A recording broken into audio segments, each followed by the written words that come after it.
Let's do one more. Let's do one more question for each of us. Yeah.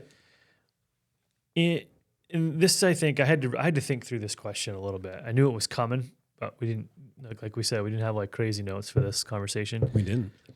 In leading others, what is your most valuable tool?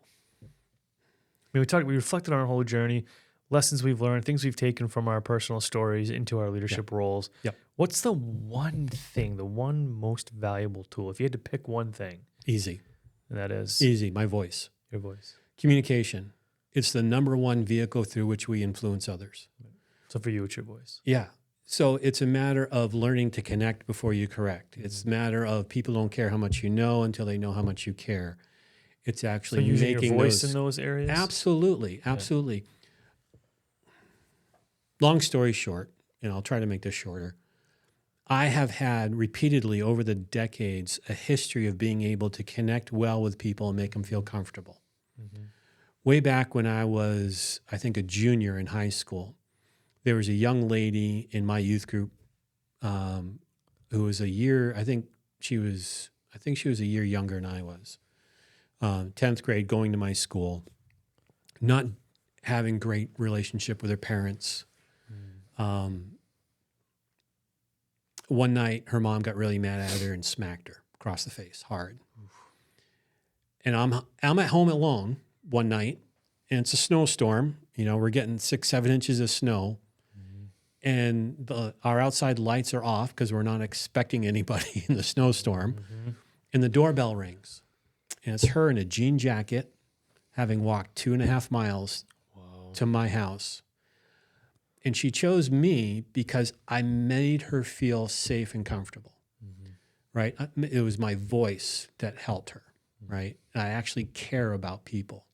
I'm an introvert. I need to recharge. I need to disconnect from the people for a while to recharge my batteries. But that doesn't mean I don't care and love people.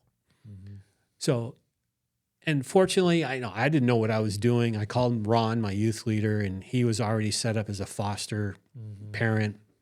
So he took over. I got her talking and willing enough to go over to visit Ron, and things healed. They got to counseling.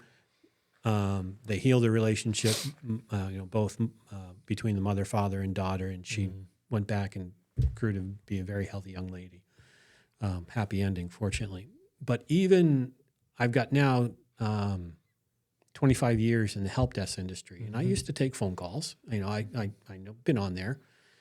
And the one comment I would get from customers, and I still get it now as a leader frequently, at least, 2, 3, 4 times a year. Wow, your voice, it just makes me feel so relaxed, so comfortable, Or it's of, your voice. You should be the voice on those meditation apps is what you should do, right? Yeah. So, and I've learned that. I've caught the pattern of comments and going, oh, that's a skill I have. What if I were intentional about that? What if I were intentional? Honed it in. I can't fix your problems for you, but I can come alongside and encourage you through those problems, right? Speak to your potential, coach to your performance using this voice, right? Yeah. So that is a big tool, realizing that communication is the number one vehicle through which we influence others. And our goal is to help them grow in their potential, right? Just not professionally, but personally as well, right? We want them to grow as people. And knowing that my voice is a piece of that. So It's a great answer. what about you? What about you? Well, I think the number one most valuable tool for me is my ears. And I say that very specifically. I'm an extrovert, so I talk all the time. I'm outgoing. I mean, part of what I do is teach. Every week, 2 or 3 times a week, I'm teaching. I'm using my voice. And I agree with 100% what you just said, obviously. That's why we're doing this podcast. Right. Your voice really is your number one. But when I'm answering this question personally, I say ears because over the years, I've learned or had to learn how to listen. And I don't just mean listening with my ears, I mean listening with my eyes too. Like in your marriage when you're like, yeah, hon, that's great news. Yeah. And you're like, oh, that's good. Like they want your physical eyes, to be looking at them. And what I've noticed is I can't lead other people to a place they're not willing to go. So I have to listen and figure out, really, where are you? What are you willing to do? What are you willing to do? Where are Right. you willing to go? Why are you the person you are? I don't have to ask those questions specifically, but I have to be listening. And sometimes I've noticed for me when I also had to learn how to listen to respond, not listen to react. Yeah. So if I'm just or listening to hear rather than listening to respond Right. is another big one. So if I'm listening to you speak, am I the whole time thinking what I'm going to say next, listening just for the sake of responding to you, Right. or am I really listening to what you're telling me? And understanding first. Understanding first before I use my voice. Then you formulate the response. Yeah. So for me, I kind of had to put my voice on hold to use my ears and learn really what it means to lead others through listening.